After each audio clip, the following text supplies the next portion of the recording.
This day and time. What happened today, years ago. Welcome to the Deep Dive. We take your submitted sources and, well, we get straight to the heart of the matter. Exactly. Today we're heading back to Washington, D.C., 1922. Specifically, the dedication of the Lincoln Memorial.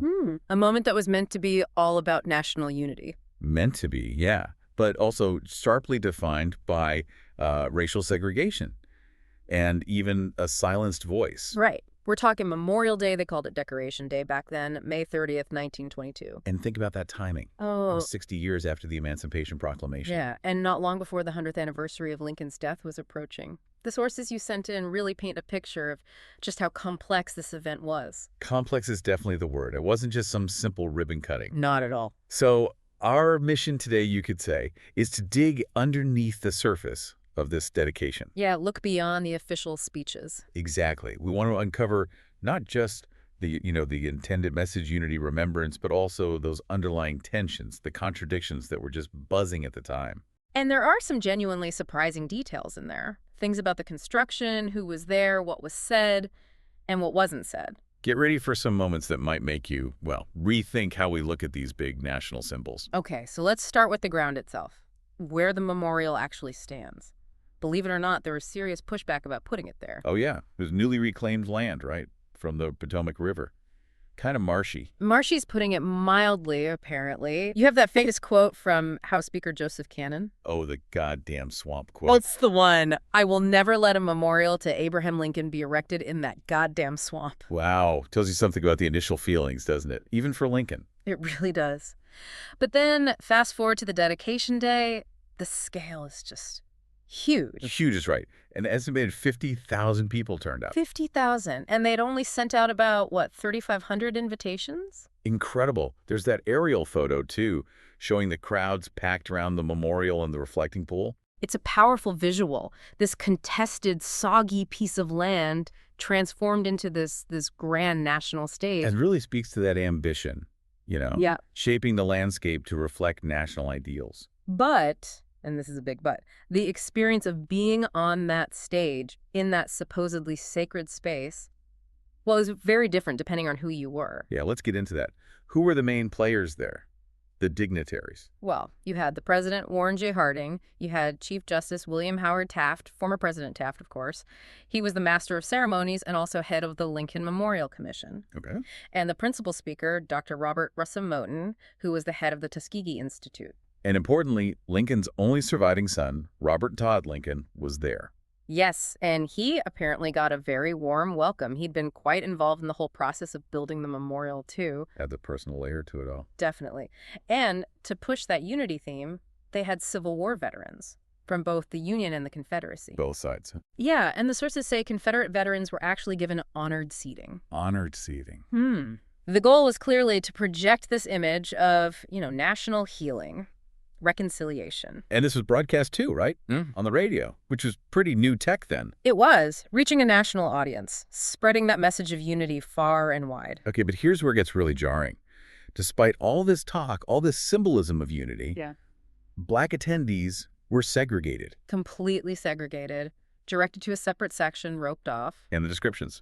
Descriptions like in the grass and weeds, or simply a Jim Crow section. Wow. In the grass and weeds. So what does that say about the unity they were celebrating? Seems like it had some pretty strict boundaries. It was unity on very specific terms, weight terms, essentially. There's even this disturbing story about a white Marine physically forcing Black attendees to sit down in that segregated area. Seriously. Yeah. That's incredibly grim. It just lays bare the reality right there at the foot of the memorial. A brutal contrast to the ideals Lincoln supposedly represented. And Dr. Moton, protecting speaker. He wasn't allowed on the main platform, the dais, with Harding and Taft and the other white dignitaries. No way. He had to sit in the segregated section, too. The main speaker for the event. That just underscores everything, doesn't it? The deeply embedded hierarchy. It does, although there was one small exception mentioned. Black and white Union Civil War veterans were apparently allowed to sit together in their own designated area. So a specific kind of unity. Shared military service for the Union side was okay, but not general integration. Seems that way. A very limited scope. And did everyone just accept this? Not everyone. Reportedly, more than 20 prominent black guests walked out. They left. Left in protest. Over the segregation, the poor conditions. A powerful statement against what they saw as, well, hypocrisy.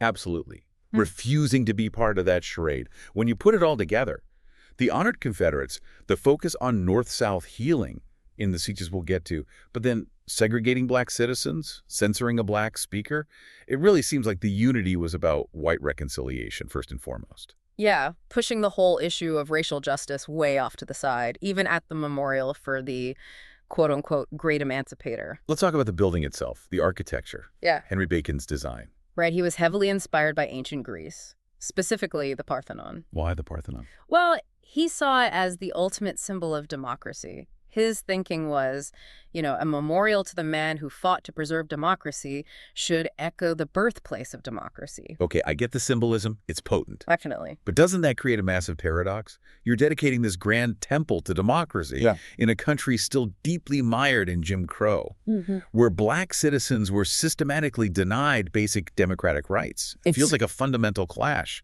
It absolutely is. The universal ideals baked into the architecture versus the exclusionary reality of the dedication ceremony itself, not to mention the wider context of 1922 America. Which was a time of horrific racial violence. Lynchings. Exactly. Widespread lynchings, systemic oppression. So while the Parthenon might symbolize democracy, in America in 1922, that democracy was far from universal. It was a privilege. The materials themselves are interesting, too. Granite from Massachusetts, marble from Colorado, Tennessee, Alabama, even Georgia marble for the statue itself. Yeah, a very deliberate choice, drawing materials from different states. Another layer of symbolizing national unity, literally building it into the structure. Right, and the columns outside. 36 Doric columns, each one representing a state in the Union at the time Lincoln died. Their names are carved up there, too. A very clear, very visible symbol of the Union he preserved. Absolutely. Okay, let's go inside. The inscriptions.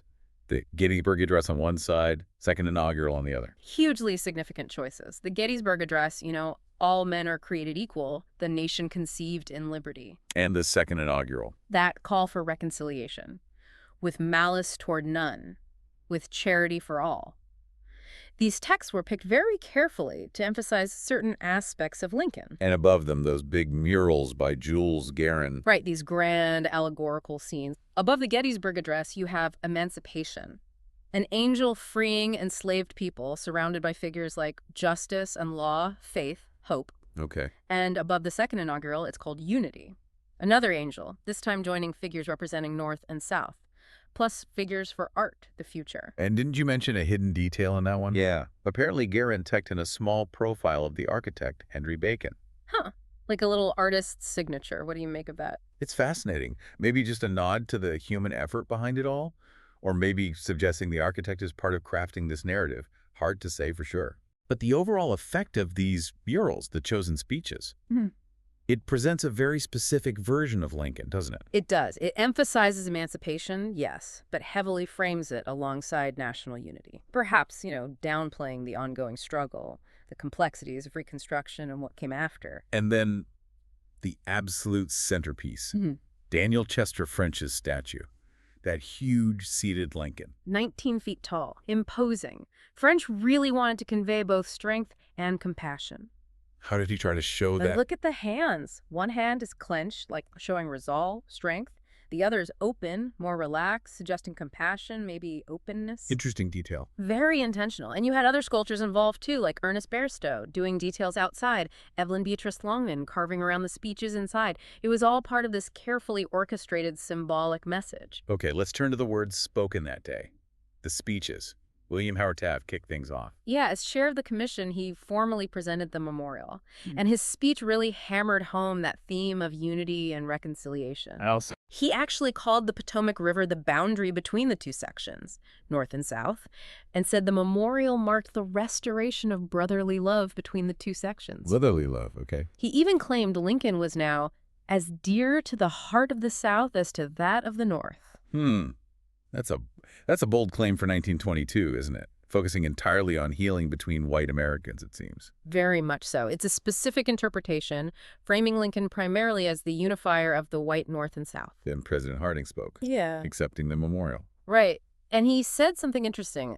The memorial was less for Abraham Lincoln than for us of today and for those who follow. Okay, looking forward. But what was his take on Lincoln's purpose? He really emphasized preserving the Union as Lincoln's main goal, and he framed emancipation almost as an incident along the way. An incident. That was the word used, as if liberating millions of people was just sort of a side effect, a means to the end of keeping the country together. Wow. By focusing so much on just holding the Union together, weren't they kind of minimizing the huge moral issue of slavery and the fight for freedom? That's exactly the critique. It significantly downplays the importance of emancipation and, by extension, the ongoing struggle for racial justice that followed. Harding also apparently said something about majority opinion being supreme and minorities needing to accept it. He did, which, in the context of 1922, with Black Americans fighting for basic rights against the white majority, well, it sounds deeply troubling. Yeah, the implications are pretty stark. So you see how these speeches by Taft and Harding were actively building this narrative? White reconciliation, Union preserved, maybe Lincoln was beloved by the South too, all while sidestepping the deeper racial issues. That's a very curated memory being presented. Precisely. They were reinforcing a specific post-Reconstruction view of the Civil War and its aftermath. Okay, but then we have Dr. Robert Russell Moton, the principal speaker, a major Black leader, Booker T. Washington's successor at Tuskegee. Right, and his speech, the one he actually delivered, did acknowledge the segregation. He mentioned the separate seating. So he didn't ignore it completely. No. He also talked about the economic progress Black Americans had made since emancipation, pointing to Black-owned banks, businesses, professionals, that kind of thing. Okay, highlighting achievement. And he did end with a call for the nation to finish the unfinished work, to make America truly live up to its ideals of justice and equal opportunity. Then this is the crucial part. Mm-hmm. That wasn't the speech he originally wrote, was it? No, not even close. His original speech was heavily censored. Censored by whom? By Taft, primarily. Taft asked him, or maybe pressured him, to cut hundreds of words. Sources say around 500 words. 500 words, why? Taft told him to avoid inflammatory utterances. He basically wanted Moton to stick to praising Lincoln and cut back on the calls for racial justice. Said something about not wanting the event used for propaganda. Propaganda for equal rights. Wow. So given that pressure, why do you think Moton agreed to give a censored speech instead of just refusing? That must have been a difficult choice. Oh, incredibly difficult, you have to imagine. Refusing would have been a statement for sure, but maybe Moton calculated that some message, even a diluted one, delivered on that national stage, broadcast on the radio, maybe that was better than complete silence. A chance to reach people, even with constraints. Potentially. Yeah. In that climate of intense oppression, any platform was rare. It was likely a strategic, if painful, calculation, weighing the impact. Well, we know what was cut. Yes. Thankfully, the original speech draft is preserved at the Library of Congress. What kind of things were removed? Really powerful passages, lines about how the nation couldn't endure half privileged and half oppressed, half protected and half unprotected. Direct challenges. Like what? He wrote that the memorial would be a hollow mockery, a symbol of hypocrisy, unless the nation truly lived up to the ideals Lincoln died for. He connected it back to the Gettysburg Address, saying Lincoln's great task remaining meant equality for all men. So directly linking Lincoln to the ongoing fight. Exactly, and saying as long as any group was denied full legal protection, that task was unfinished. He even had a line comparing the government's willingness to fight injustice overseas to its failure to do so at home. That got cut too. Chilling. Just completely removing the teeth from his argument. It demonstrates the immense pressure to maintain that smooth, sanitized narrative of unity, even if it meant silencing calls for justice. And then there's Robert Todd Lincoln, sitting there, Lincoln's son. He was quite old by then. Yeah, 78. Got a warm welcome, as we said. But he didn't speak. He was silent through all the speeches. Silent. The last living link to his father, watching this whole thing unfold. The segregation, Moton's censored speech. What do you make of his silence? It's potent, isn't it? You can only speculate. Was it just solemn dignity? Was it quiet approval, accepting the compromises? Or was it deep, unexpressed disappointment? Seeing his father honored like this, but amidst such blatant inequality. We'll never know for sure. But his silence itself becomes part of the story, doesn't it? Another layer of commentary on the contradictions of the day. The sheer irony of it all. Honoring the great emancipator. In a city enforcing Jim Crow segregation. In a year, 1922, where racial violence was rampant. Over 60 lynchings recorded that year alone. It's a horrifying backdrop. And D.C. itself, it had a large, vibrant black community, but alongside that, pervasive segregation, discrimination, still reeling from the Red Summer race riots of 1919. Right. It really was, as one historian, Christopher Thomas, put it, a microcosm of the strained racial relations of the time. He said it was marked by well-intentioned words and obdurate behavior. That sums it up pretty well. It perfectly illustrates W.E.B. Du Bois's idea of double consciousness, doesn't it? That sense of two-ness, being American and black in a society that claims equality but practices racism. The memorial symbolizing democracy, while the event itself enforced segregation. Du Bois called the conditions for black attendees most disgraceful. And you see this split reflected sharply in how the newspapers covered it. How so? The white mainstream papers? They mostly focused on the spectacle, the grandeur, the theme of national unity. They tended to downplay or just ignore the segregation, ignore the controversy around Moton's speech. Any examples? Well, the Washington Post apparently didn't even mention Moton's name in one article. Another piece in the Post praised his delivered speech as some kind of triumph for racial progress, completely ignoring the censorship. Wow. Whitewashing it. Pretty much. The Washington Herald mentioned Moton, but focused only on the unity quotes from Taft and Harding, leaving out his call about the unfinished task. It's shocking how different the coverage was. Really highlights the two separate realities. So how did the black press react?